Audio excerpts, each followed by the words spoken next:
Hi, I'm Dale Sherbeck, and welcome to the HQ, a CHA Learning and HealthCareCAN podcast serial where we dive into healthcare issues and topics from the perspective of its people and discuss them with those that are leading in the health system.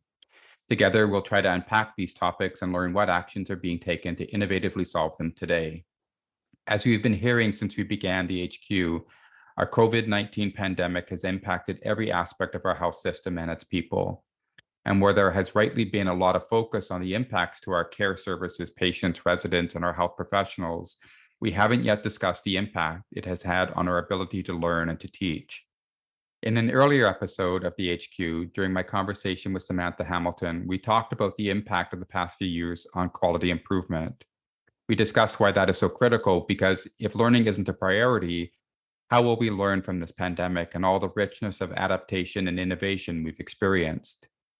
And over the past couple of years, way more times than I can count, we keep hearing that a crisis is a horrible opportunity to waste. But what makes a crisis so special? Is it because a crisis reduces people's ability to remain within their comfort zones? It forces us to change, and following the old adage, necessity is the mother invention, then a crisis gives us the necessity and the impetus to explore options that previously were viewed as unworthy, unrealistic, or too difficult prior to the crisis. And in my view, most learning and innovation happens when we step outside our comfort zones. All of this becomes not only interesting, but essential, as we have needed to both marshal our knowledge and our learning through the pandemic and learn as we're doing, but also adapt from formal learning practices to rapidly reskill, side skill, upskill our health professionals to fill the necessary roles in our healthcare systems. This was critical all through the pandemic, but as the HHR alarm bells continue to sound and ERs close all across the country for lack of staff, this has become even more vital. This becomes crystal clear when you talk about the impact of the crisis on a learning organization like that of University Health Network and the Michener Institute of Education at UHN, Canada's only post-secondary institution that is formally part of a hospital system and which is solely focused on the applied training and education of health professionals. So to discuss all of this today and learn more, I'm joined by Maria Tassone, Executive Director at UHN and the Michener Institute. Maria holds a Bachelor of Science in Physical Therapy and a Master of Science as well, and she is an assistant professor in the Department of Physical Therapy at Temerty Faculty of Medicine, University of Toronto.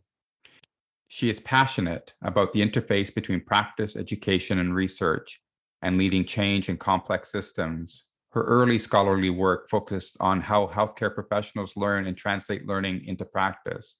Her experiences in collaborative leadership for health system change contributed to the development, implementation, and evaluation of the Collaborative Change Leadership Program, for which Maria is currently co-director.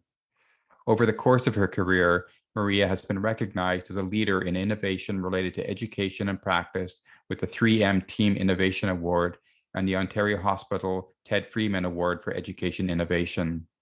And each time I've spoken with Maria, I'm constantly struck by her passion and commitment to helping others to grow, to professional development, and to knowledge translation in general. Hi, Maria, and welcome to the HQ. Hi, Dale. Great to see you. Yes, it's great to talk to you again today. And it's nice to talk to a fellow educator and learning development professional.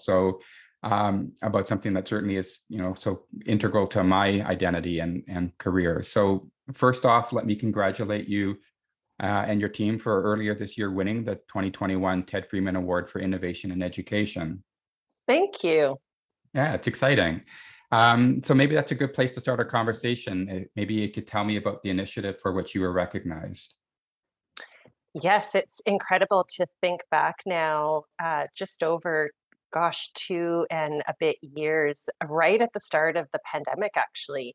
And it was late March 2020. And certainly in the Toronto region where we're situated in terms of my own organization, there was a regional plan and response to COVID in terms of capacity planning, everything from a new model of care to number of beds and how people would move across the system in terms of health human resources.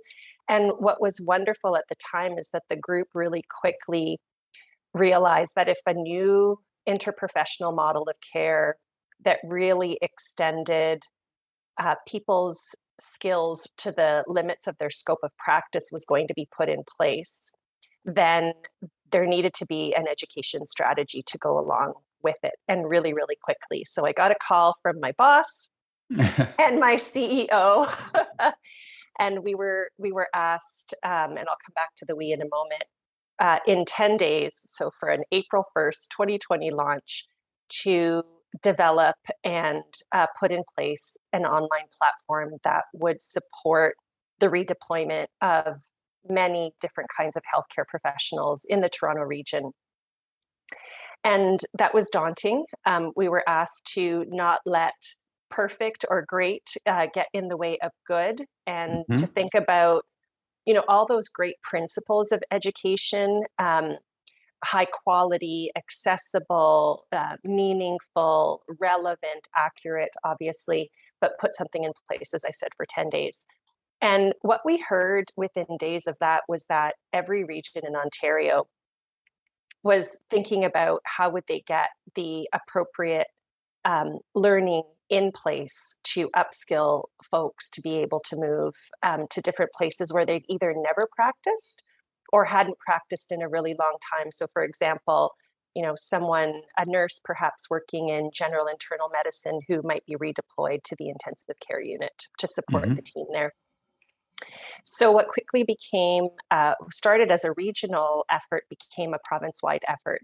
And so within 10 days, a team of what was, by the end of the initiative, 60 people and organizations across the system, educators, practitioners, subject matter experts, instructional designers, simulationists, researchers came together to quickly put in place a learning platform that would, at minimum, enable people to feel comfortable and confident having reviewed their specific learning package to be onboarded in a new setting and then start caring for really critically ill patients. So we started actually as criticalcarelearning.ca, and within weeks, we started hearing about the uptick and then huge numbers in long-term care. And so we were asked to, remember 2.5 years ago, the word pivot, which I try not to use.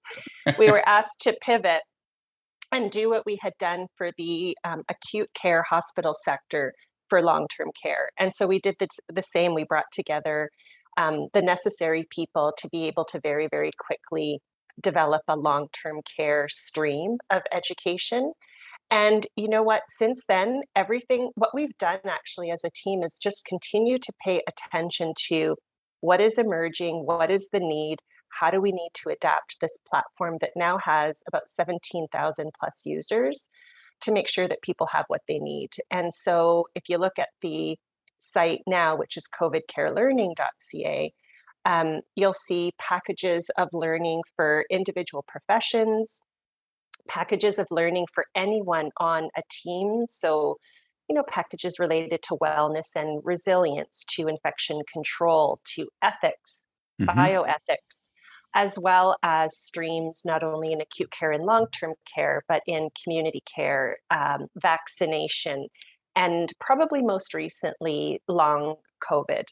And so we're really proud of the work. And the we, as I said, is 60 plus people and organizations, which was a feat in and of itself to be able to bring that group together across the province.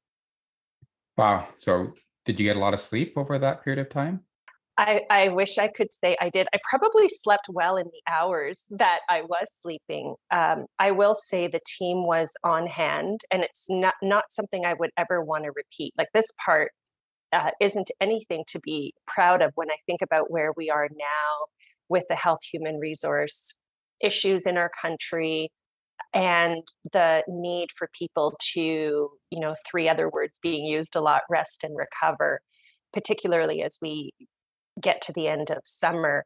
But they were very long days. And, I'm not going to be facetious, we were not caring for patients at the point of care. So not to compare at all to the incredible dedication and, extra shifts and the sort of constant on-call nature of our healthcare professionals at the point of care. But I've certainly never worked on an education initiative where we were working constantly 12 to 16-hour days over many, many months to be able to do what I said earlier, look at what's emerging, quickly put a strategy and a team of people in place, and offer something that was necessary in the moment that couldn't really wait. So we have found since then some downtimes, but it was I would say the first 6 to 9 months were pretty tiring, but exhilarating at the same time, because I've been working in healthcare for over 30 years and in education for a very long time. As you said, my early career started with the idea of really being curious about how do healthcare professionals learn and put that learning into practice. So this experience was the most rapid health professions education initiative I've ever been part of. And it was exhilarating. It was incredible to think about what's possible when you can stay true to some of those principles of high quality education, but Mhm. move really fast. And some really good learnings there for sure. Yeah, you use the word, because I think we certainly talk about the need for rapid learning and development a lot in the field of education, but I think you've certainly taken it to a new level. So, I as I said, I it's my profession, and so I can appreciate what a typical sort of program development sort of would take to sort of build something like this. But for others that maybe are not educational sort of professionals that haven't made it their life work, help put this in perspective about what's really different about this compared to the way education normally would be developed, or perhaps the way your team was developing it before. That's yes. So let me say a few things there. Uh, so having had the opportunity to work with many educational development teams, let's call them that, so groups of people who, as Hmm. you say, kind of develop programs. And this is a very rough kind of estimate and example, but it wouldn't be uncommon for program development from sort of the stage of you have a collaborator or a client or a group of people who want to develop something, and you start with some questions to really start to understand their needs and do a proper needs assessment Hmm. and iterate. And then by the time you actually offer the educational program, it can be 4 to 6 months, and that's pretty fast, Yeah, actually. yeah, I don't that know is if that fast. I don't know if that resonates for you, Dale. Like, that's pretty fast. Um, so I'm drawing on my work in the interprofessional sphere, having been at what was the Center for Interprofessional Education at the University of Toronto, and recently renamed to the Center for Advancing Collaboration in Healthcare and Education, CASH. That would be a typical kind of cycle for us.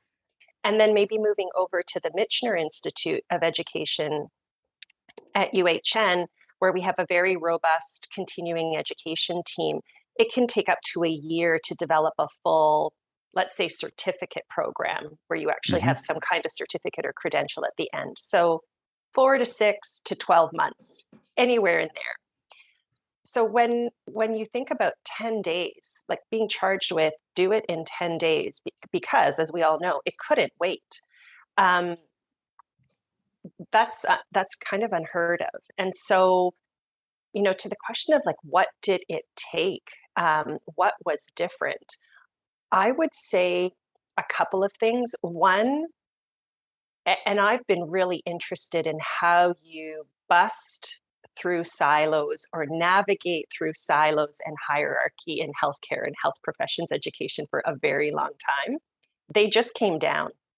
People's openness to collaborate, where collaborations were not so easy before, um, that openness was immense, as well as not just collaborating on developing this education strategy, but actually offering up education that might have what we typically think of in an academic setting as intellectual property around it. Yeah. So the strategy, because it was so quick, didn't really involve development. It was more curation, looking for best examples of quality education and then curating them in a way that made it make sense, that made it accessible to people who were being quickly redeployed. So to have, colleagues from a university or a hospital just say, here's the curriculum, or we will adapt the curriculum, or we will, offer up one of our faculty or one of our leaders a day a week to work with you on this, or you can have a member of our team for the next 2 weeks or 2 months.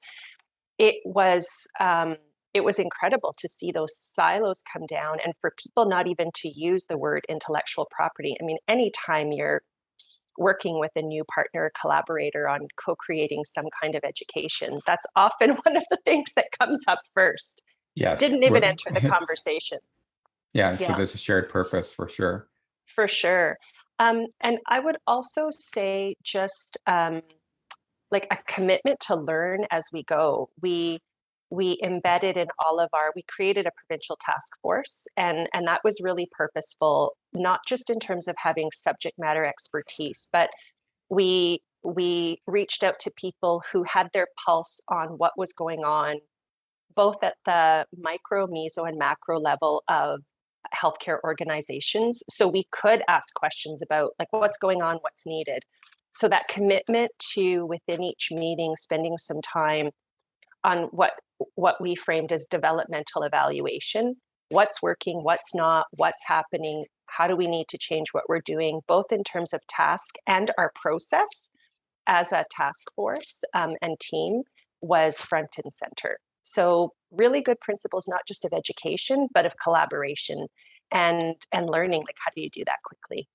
Yeah, it's interesting. So, I mean, for many of our listeners, in healthcare, the PDSA cycle is certainly well known and it's branded on most brains. In education, I guess our version of that is what we call ADDIE, right? Of the assess, design, develop, instruct, and evaluate. So I guess what I'm conscious of is that you are redefining that ADDIE model to some degree. You're paring it down, you're stripping certain things out. You're probably taking some risks in that, some of those quality control checkpoints that might be there, assume, to get you to that perfect place that you said that you let perfect not be the enemy of good in this case. So, in reflecting on that, do you have a sense of what you cut out of that normal instructional sort of development process, sort of to get to this lean, I guess, if I can use that word, model of development? I guess what I would say to that, and now I'm thinking about, so my own teaching practice, as you mentioned in your introduction, is within the space of collaborative leadership. Mm-hmm. And so, in that kind of field, there's a lot of attention paid to deep engagement of diverse perspectives as you're developing something, and co-creation. Mm-hmm. So those two things had to be stripped down in the sense of, at the front end, we paid a lot of attention to who, as I said, who needs to be on the task force to really continually inform what's happening, who are our subject matter experts. But we had to strip away things like, often in education, you might have an advisory committee that you take a draft of something and go back to, and then iterate. So that kind of back and forth engagement before you get to a more perfect product, that needed to go. And so we Mm-hmm. had to trust that the people who were our subject matter experts and task force members and advisors were informing and engaging with us in the best way possible. And certainly that spirit was there. And I feel pretty confident we had, 99% of the time, the right people at the table, but never shy to say who else needs to be here that we don't have. So that longer term back and forth engagement and co-creation did need to be stripped away, but we still stayed true to co-creation and engagement. As a leader, so I chaired the task force, and I worked with two co-leads on the education side, Mohammed Salia and Karen Chaitin, who were both, the three of us were kind of the lead recipients on the award. So it certainly wasn't me alone. And quite frankly, we represent those 60 people and organizations that collaborated with us. But Mohammed and Karen and I were this very small project team. So any decisions were most often made by the three of us and our executive sponsor, Brian Hodges, who's our executive vice president education and chief medical officer at UHN and Michener. So we did have some checkpoints. There wasn't one sole person. But again, for me, it's unusual to do a lot of the executive decision making. Typically, I would, as a leader, leave that within kind of a broader group, but there was no time for that.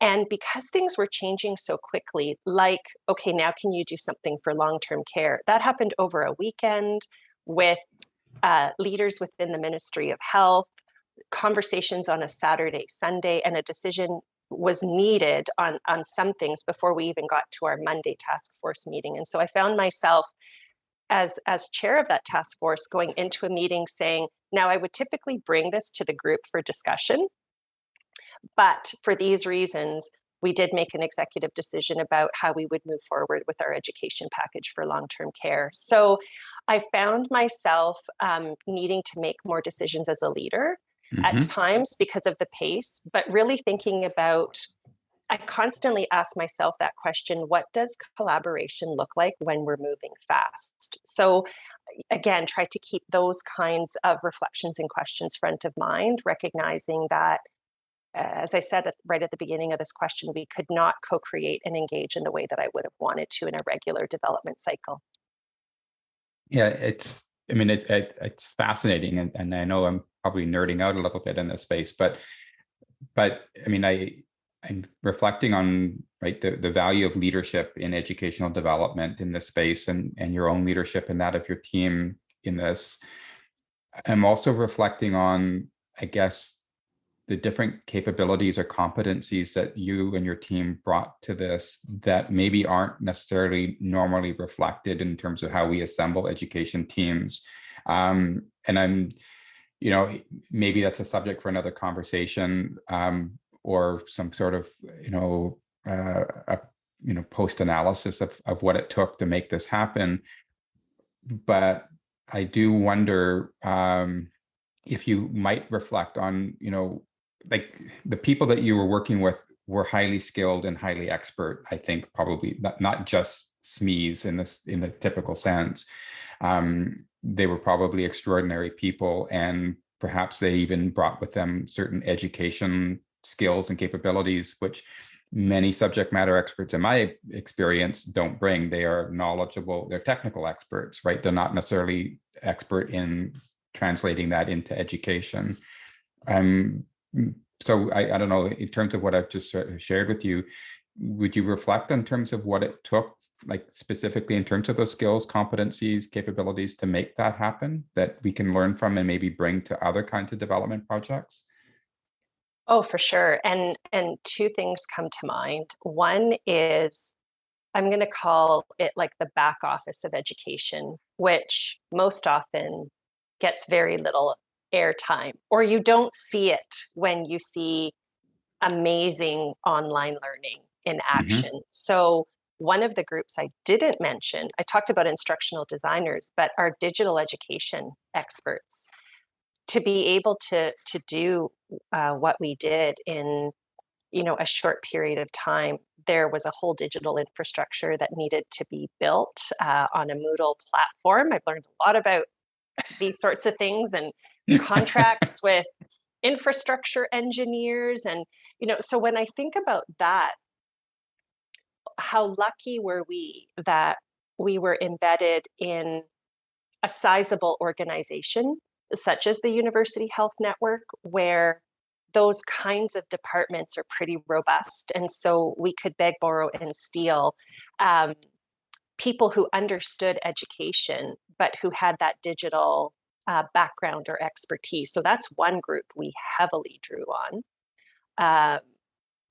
Couldn't have done it without that group. But the second thing I would say is, and again, it was a combination of right time, right place. For me personally as a leader, I was just finishing my second term as the director of what's now CASH, and what was the Center for Interprofessional Education at the University of Toronto. And one of the things that role gave me over a decade plus was the ability to work with leaders across the system in education, in professional practice, in hospitals, in colleges, in universities. So I understood, and Brian Hodges has. Sorry, Maria, we lost you for a bit there with the technical problems, as happens with recording at a distance. So maybe you can sort of pick up your answer again with respect to how Brian was reflecting on and continue from there.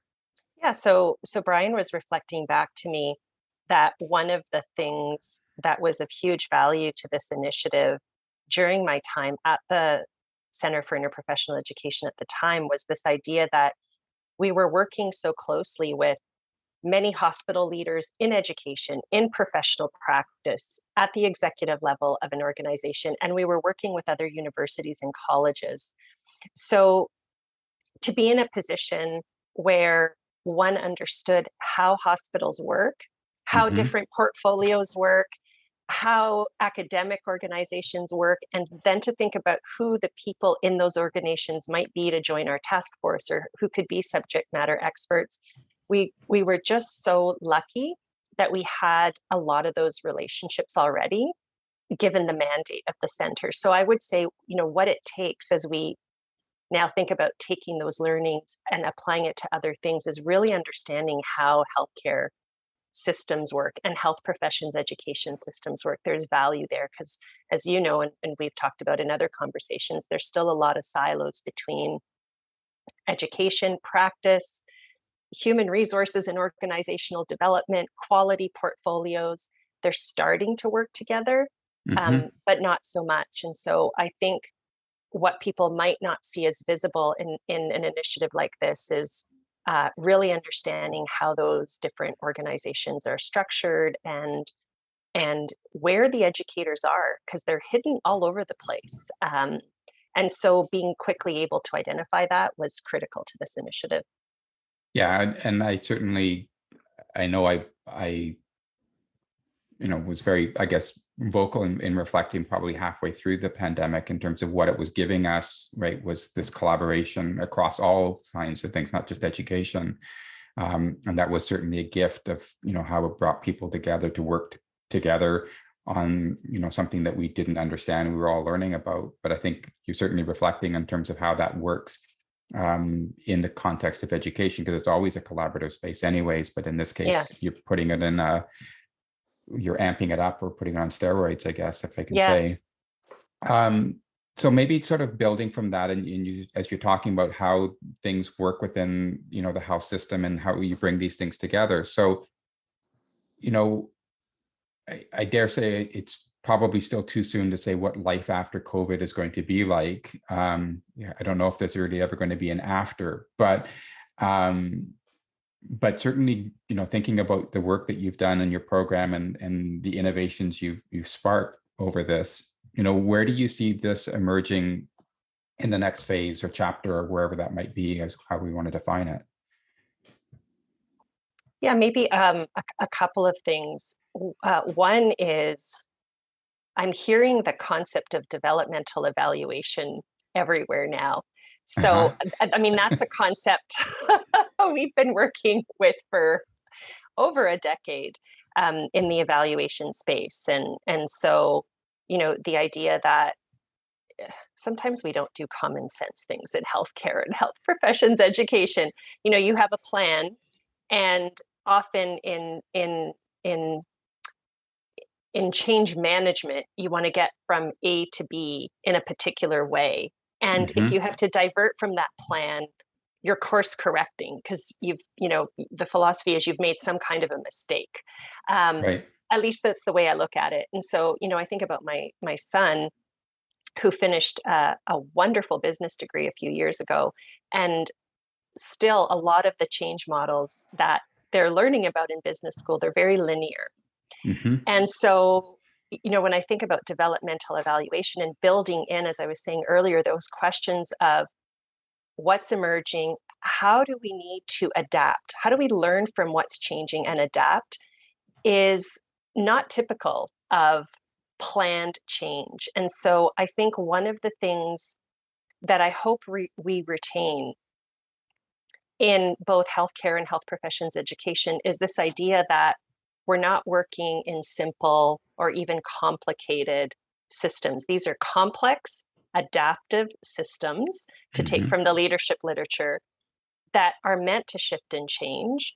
And therefore, we need to always be asking that question about what's changing and how do we change our plan, and that should be normalized. So, um, the command and control, the linear way of thinking, it's still as it's changing, but there's still that kind of dominance in healthcare. And I think that's one of the things I would love to retain. So I'm hopeful hearing about people, at least within the education space, saying, oh, have you heard about developmental evaluation? This is a very cool thing that kind of blends this idea that we work in systems that are constantly changing. So I'm really enjoying those conversations. So that spirit of constant inquiry as we develop. You talked about the PDSA cycle, and to use one of your words in this conversation, it's like taking that on steroids and privileging the fact that there needs to be learning and adaptation across the whole cycle, and it needs to be explicit, and it needs to be embedded in every conversation, every meeting, every part of the cycle. So I would say that's one thing. Yeah, but I think, and if I can interrupt for a second, I think what you're also describing is that you're not doing that at the end of a project, That's right? right. Right. In the true, again, in our language, it means something specific. Rapid development is learning as you're going, right? Right. And investing those learnings in the next phase or the next chapter or the next unit or module or of a course. Yes. But I think this philosophy needs to be embedded beyond education into everything we do in healthcare. I mean, if we were embedding developmental evaluation, imagine at the executive level, um, Hmm. in every senior management meeting or board meeting, or in every initiative, that we're working on. That would be an incredible shift. And I think the second thing I would say is really paying attention to language and what it signals. This is so simple, but even the nuance difference between saying we're working on a project versus an initiative.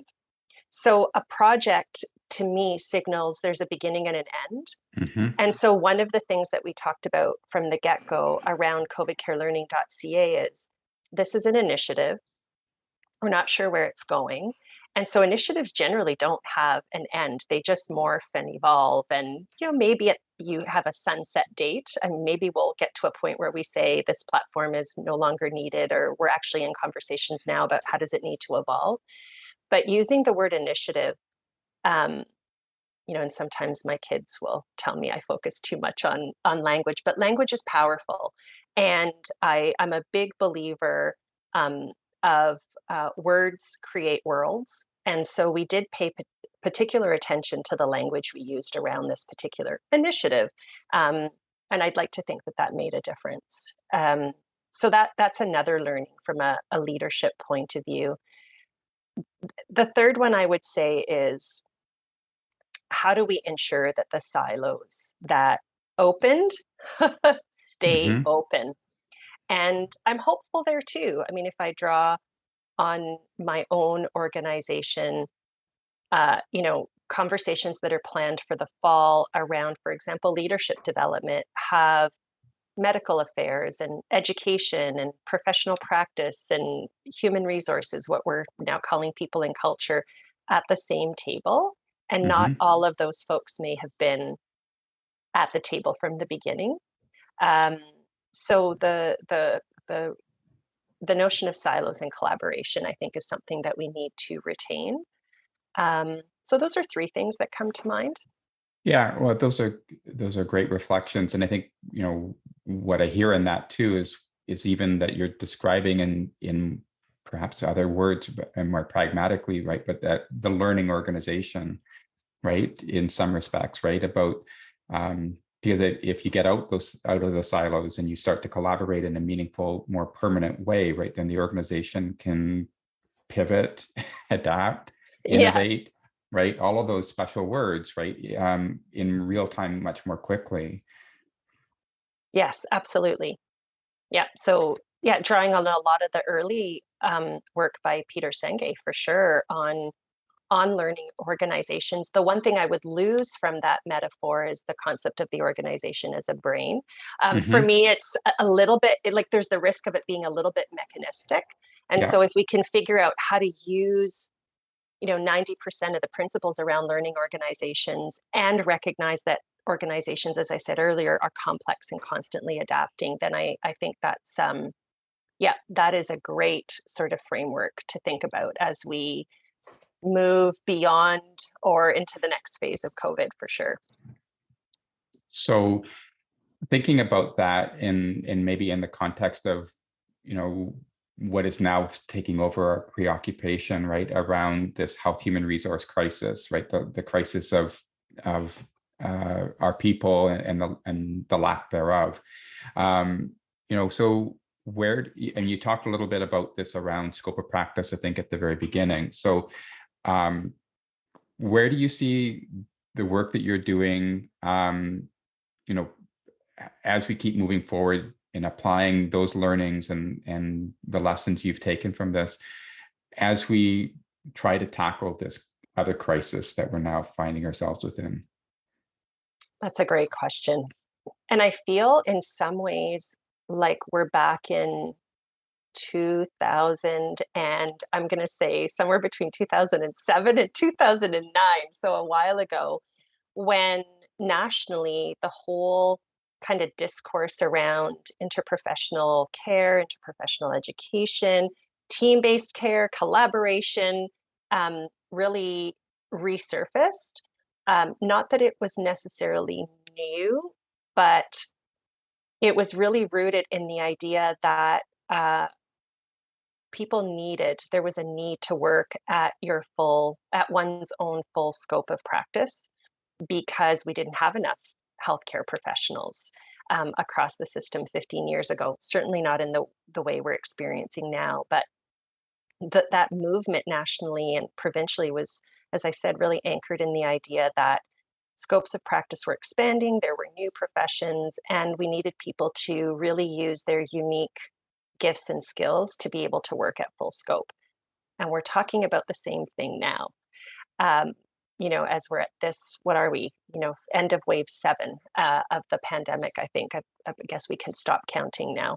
Hmm. Um, so we all know we don't have enough of our regulated and unregulated healthcare professionals and staff. We typically have not had, at least in the hospital sector, people working at full scope. And so, as roles are defined, and I think about role and scope quite differently. Scopes of practice to me are really big. And then Hmm. people have their roles in an organization, which are typically more defined, sometimes confined, depending on the size of the hospital or a clinical unit or the patient population or client population with whom you're working.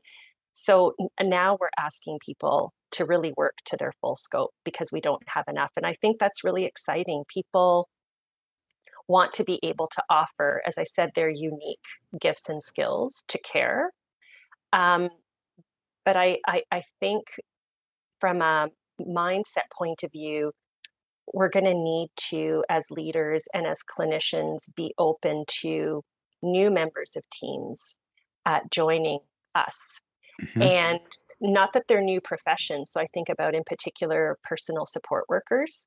In my own organization pre-pandemic, I think most people would say we didn't really have a lot of PSWs, personal support workers, in the organization. And now at this phase of the pandemic, at last count, we had over 400. They may not all be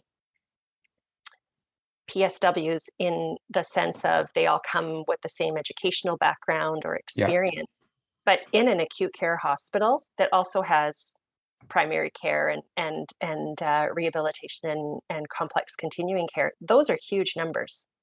Mhm. And so how do we think about the integration of new team members in a way that honors their own unique skill set, that ensures that people understand what their role and scope is, and that there is kind of a change strategy associated with it so that those new team members are welcomed. And when you look back over the last 30 years in healthcare and new professions, new roles being attempted to be implemented in teams, the main reason that those new models of care fail is because there hasn't been role clarity. And so Mhm. how do we pay attention to not just adding people, but ensuring that the necessary work happens, that there's really strong communication, respect, role clarity, conflict resolution, etc., like key competencies for extending and expanding our team-based models of care. So that's one thing I would sort of offer up.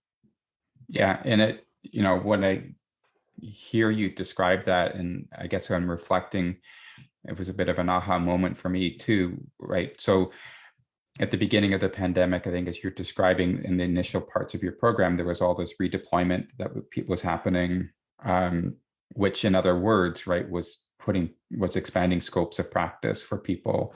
And then that was sort of seen as sort of an episodic sort of reaction to need. And now as we think of ourselves coming out of this and we're getting to a place of reimagining healthcare and transforming the systems and trying to build up, right, to sustain our systems, we're coming back to an explicit discussions around scope of practice again, or getting people to work to the top scope of their practice, as some are describing. And I guess what I'm saying is that I guess it's the same thing to some degree. It's the same thing that we were doing at the beginning of the pandemic applied at the end of this, if this is the end, but in a more permanent and perhaps more explicit way. I mean, is it the same thing, or is there a nuance in that? I think at a conceptual level, it's the same thing. I think what's different is the urgency of the need, um, and perhaps different types of healthcare providers being added into the mix. So, as I said, personal support workers have existed pre-pandemic, and we can Mm-hmm. certainly do a better job of integrating those into our teams. But I think we're going to see the emergence of new roles. So that's a little bit different. Um, Technical roles, perhaps, certainly with artificial intelligence and the high tech environments that at least our hospitals are in, the opportunity to think about more assistant roles. What would it look like to have an assistant type role that blends both uh, care and technology? So, for example, extending the scope of a respiratory therapist or a perfusionist or an anesthesia assistant. We haven't had those types of roles in place before. So I think one of the differences is thinking about the skill mix within each profession and across the team that allows some of the more technical aspects of care to be um, shifted to other new members of the team to allow, for example, those respiratory therapists, those anesthesia assistants to be working to their full scope and focusing on the more complex tasks needed within their patient care. So bringing this, I guess, more full circle back to, I guess, the frame of our conversation here today. So if what you described there is sort of the model we need to aspire to perhaps going forward, what is the role then for professional development and learning practices to prepare for that? So I think there's a role both within the university and college sector and a role within healthcare organizations themselves. And so my challenge to universities and colleges for any of you listening would be, how do we really, I'm going to say, tighten our development cycle? How can we truly be responsive and innovative to educational needs, which is going to mean more examples of rapid collaboration, not 10 days, but how can we challenge ourselves to reduce the time that's needed from that 4 to 6 to 12-month period for program development? Is there another way we can do that? Can we be faster? And as I said, more responsive. On the hospital or the healthcare organization side of things, and this is something I'm going to say super excited to take a word from my children. I'm super excited. I'm excited now. Because my role is shifting, and it'll be largely focused on professional development.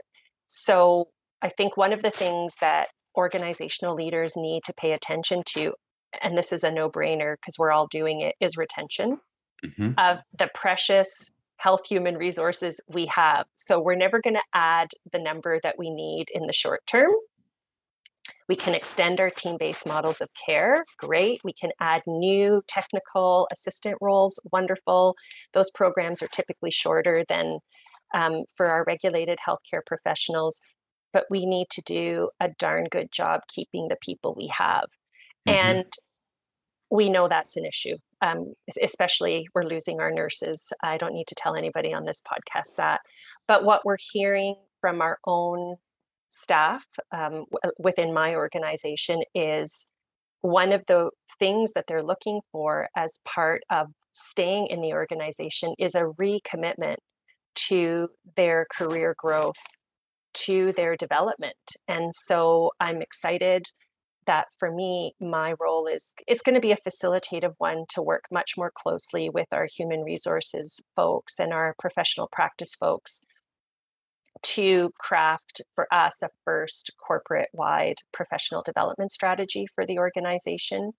And we have lots of professional, and we've had lots of professional development in bits and pieces across the organization, but we've never put it all together and connected it in a corporate-wide effort. So I think that's something organizations are going to grapple with and need to grapple with. For sure, that's not the only retention issue. There, as you know, there are lots of conversations about remuneration and the amount of hours that people work. But I think professional development is up there. And as soon as people have had the opportunity to do a little bit of rest and recovery, and I would like to come back to that too, they're looking for opportunities to learn and grow. And organizations are going to need to visibly demonstrate that recommitment.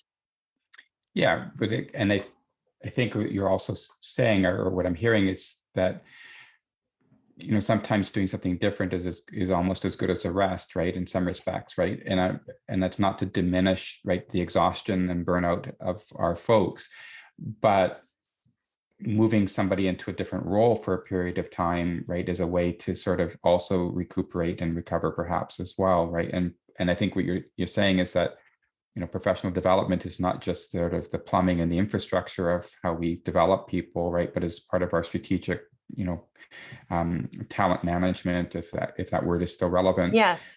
Right, but how we invigorate and protect the people that are so valuable to our services. Absolutely. And maybe I'll give two concrete examples of some of the things that we're thinking about. So the first one is in the spirit of what's old is new. And, if I reflect back on my own clinical practice, it was not uncommon to have roles in a hospital setting where you certainly had a good chunk of people dedicated to a specialty area, a particular patient population, which is pretty much what we have now. But you also had generalist positions where you could literally every 6 months or every year rotate into different clinical areas. And with the move to program management in the 90s, early 90s, we lost that kind of opportunity for generalist practice. And I feel like the conversation we're having now, particularly in nursing, is nurses craving the opportunity to work in other settings. So, maybe they're not wanting to leave the profession, but perhaps wanting a change. So they've Hmm. worked in intensive care for a period of time, and they might like an opportunity working in general internal medicine or in neuro rehab. And we've lost that kind of flexibility within healthcare organizations to kind of move people around. So those are the types of conversations that are really, really important in terms of being able to move across the system. I think that would go a long way to keeping people. So, offering those kinds of experiments again that we had as a more regular organizational practice 30 years ago, 20 years ago. And then the other one is, and again, it's back to my own organization, we do a lot of international education. So we offer, and this is pre-pandemic because we haven't had a lot of international learners other than our fellows during Hmm. the pandemic, but we offer all sorts of what I call cool opportunities to come to Canada to learn from our experiences in the Canadian healthcare system. So, one model we have is called the Personalized Learning Program. So, an individual or a team from another country can come to Toronto and spend a week up to 3 months in an observership based learning program. They're all customized. So, an individual or that particular team would have their own learning objectives. They're coupled with a clinician who also has an education background, and they're incredible learning opportunities that we've offered internationally. And so now we're starting to look at some of these programs that we've offered out there and think about how do we offer them in here for our own staff? Again, Hmm. common sense, we just haven't done it. And what prompted that discussion was, for example, some of our research colleagues being redeployed into other parts of the hospital, maybe running a respite center or being part of the redeployment team, and having a chance to see how the hospital works, or having opportunities for shadowing. Those were highly valued, and people are saying, we'd like more of those. And so how can we structure those in a way that are a learning opportunity and comes back to it's just embedded in how we do things. It's part of the learning organization, and it allows people from one part of the hospital to maybe get a window into how other parts work in a way that they can bring back to their own work in the future. So two things, as I said, thinking about how we more flexibly move people across the system as a way of keeping them, and thinking about how we offer what we've done traditionally externally for our own staff. Yeah, well, I can see why you get super excited about some of this, and it certainly, gets me thinking too. And I think it's brilliant to, because like the value of cross training and as it might be defined in more layman's terms, right, is that you also build better team, I think, recognition, Yes, empathy, right, understanding of other people's roles and responsibilities, and it does prepare you as an organization to be a bit more nimble or in the time of crisis, right? You've got that's right. more skilled people. Um, but I also think that what you're describing around those learning opportunities of bringing people in observerships or however you might define it, why not expand that, outside of, an organization or even a region, right? I know you have family in Thunder Bay, but, why not bring somebody from Thunder Bay to UHN and vice versa, or send somebody from the Ottawa Hospital here to work in the Yukon and get, a lens on how, Indigenous programming might work there and bring that back here, right? So we have all these opportunities to learn from each other, but we don't do that even within our own, vast but small country. Oh, that excites me as well. We've used the word steroids a couple of times. I think you used it once and I used it once at least. And what it's reminding me of in this moment is these models exist. They're either serendipitous or they're one-offs or they're really small pilots. And so I'm going to take that back, Dale, and think about like how could we do that at a more more systematic level at scale in partnerships, in partnership, obviously, with other organizations, because we can't do it alone. But you're right. I mean, being able to see the world outside your own little space Fishbowl, yeah. is, yeah, Yeah. your own little fishbowl is so important. But I also think, and something that I'm very much thinking about as I start this new role, is timing. And so I don't want to underscore that while I'm generally very optimistic, a bit of an idealist, love to work from a strengths-based point of view, the timing of all of this is critical, as is the language, as I mentioned earlier. So to be concrete, even the most, quote, resilient people I know over the last 6 months, the cracks have started to appear. People Mm. are tired. And I don't have the answer to this. I know this is a question that hospital CEOs and executive leaders are grappling with, which is how do we ensure that people have rest and recovery and we don't have enough people? That is a paradox. That is a tension. I don't have the answer to that.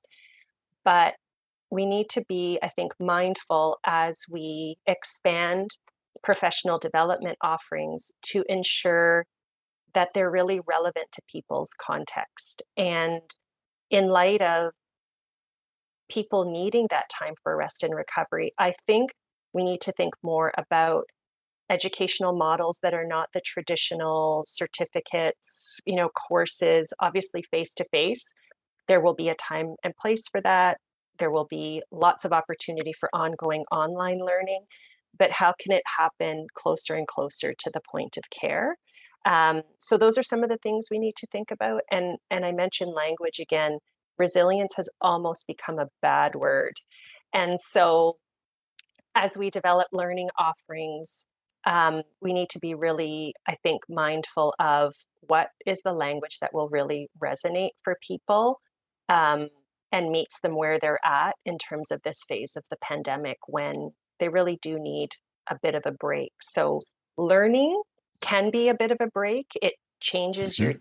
your day. It allows you to step away from your clinical work, for a moment or for an extended period of time. And so that is one way to rest and recover, is to do something different. Um, but people do need a physical and mental break from work. So that's something we and I will particularly pay attention to, both in terms of language and timing of any of our professional development initiatives. Yeah, I agree. I mean, yeah, the learning certainly helps with that neuroplasticity side of things. That does support resilience in other spaces, right? But it's not a panacea for everything either. So it has a time and its place, but in partnership with a larger strategy Yes. around how we protect and support our people through this recovery side. Hmm. And it's going to take investment, right? So Yes, it's going to take investment of um, time and human and fiscal resources. So when I say a rededication, people are looking for a recommitment to professional development. Education sometimes is the easiest thing to whittle away in an mhm. organization. I've been part of many benchmarking exercises where you have, external consultants coming in and examining every budget line of an organization. And not, well, 100% of the time, I was going to say 99% of the time, 100% of the time, a question will be raised about the quote education line or professional development line in a budget. And what is that for? That could be to support, in part, registration or tuition for a program. It could be for release time. It could be for backfill. But those lines are often the first things to go as we Mhm. look for efficiencies. And so it's a recommitment philosophically, but you're absolutely right. It's going to be a reinvestment of many kinds of resources. Well, you've given us lots to think about, lots to learn from, Maria. I really appreciate the conversation we've had here today. It's been very invigorating, and I love your passion, your optimism.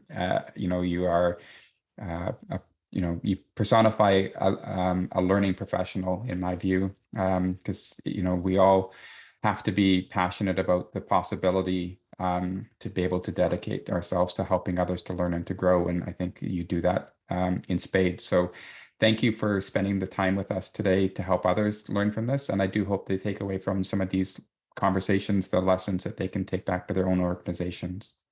Thank you so much, Dale. It's been actually really nice to not only have this conversation with you. I hope people take something from it for sure, but it's a learning moment for me. It's been an opportunity to reflect on my own practice, the role into which I'm moving, and also to take some things away from your words. So thank you as well. Thank you. Well, we'll have to do it again soon. So, Sounds good. okay. Thanks, Maria. You've been listening to the HQ, and I'm Dale Sherback, your host. You can find this and other future episodes on the CHA Learning website, Apple Podcast, or Spotify. We'd love to hear what you think, so please follow us on our other social media channels. Thanks for joining us in this discussion today. Please join us next time.